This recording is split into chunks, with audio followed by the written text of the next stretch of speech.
भोर भई भज प्रभु नाम होगा तेरा कल्याण। भज रे भज रे।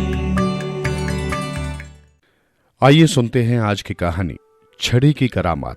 एक राजकुमार को उसकी सौतेली माताओं ने छल करके राजमहल से निकलवा दिया। वो भूखा प्यासा भटकता हुआ एक जंगल में पहुंचा। जंगल में उसने एक राजमहल देखा जिसमें पत्थर के संतरी बाहर खड़े थे। वो भीतर गया तो देखा कि सिंहासन पर पत्थर के राजा बैठे थे। सामने पत्थर के मंत्री और सेनापति खड़े थे। भीतर जाने पर पत्थर की रानी एक पलंग पर बैठी थी और एक पलंग पर सुंदर सी पत्थर की राजकुमारी सोई थी। राजकुमारी के सिरहाने 2 छड़ियां रखी थीं, एक सोने की और एक चांदी की। राजकुमार ने सोने की छड़ी उठा ली। उठाते समय राजकुमारी के सिर से छड़ी छू गई तो वो उठकर खड़ी हो गई। राजकुमार आश्चर्यचकित हो गया। उसने उसी छड़ी से रानी और राजा को छुआ तो वे भी पत्थर से मनुष्य बन गए। फिर तो उसने सेनापति और मंत्री तथा संतरी सबको मनुष्य बना दिया। सब लोग प्रसन्न हो गए। लेकिन राजकुमारी ने बताया कि अभी दानव आ रहा होगा और चांदी की छड़ी से छूकर सबको फिर से पत्थर बना देगा। राजकुमार ने कहा, आप लोग चिंता न करें।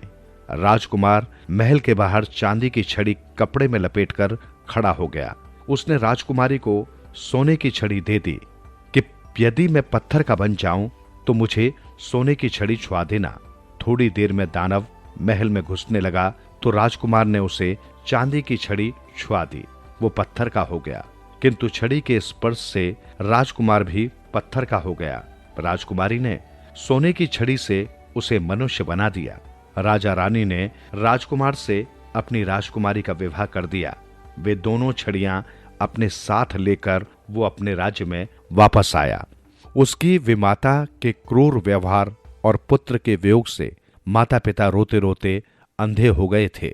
राजकुमार ने सोने की छड़ी छुआकर उनकी आंखें ठीक कर दी और विमाता को चांदी की छड़ी छुआकर पाषाणी बना दिया। मां ने कहा कि बेटा, तुम उसे पाषाणी न बनाओ। उसे अपने कर्मों का फल मिल चुका है। वो कुष्ठ रोग से पीड़ित है। हो सके तो उसका रोग ठीक कर दो।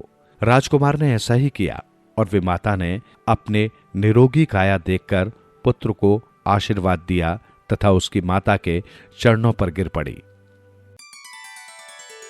जीवन सुधरेगा, प्राणी होगा तेरा उद्धार। मन के द्वार खुलेंगे, होगा जन जन का कल्याण। भज रे भज रे।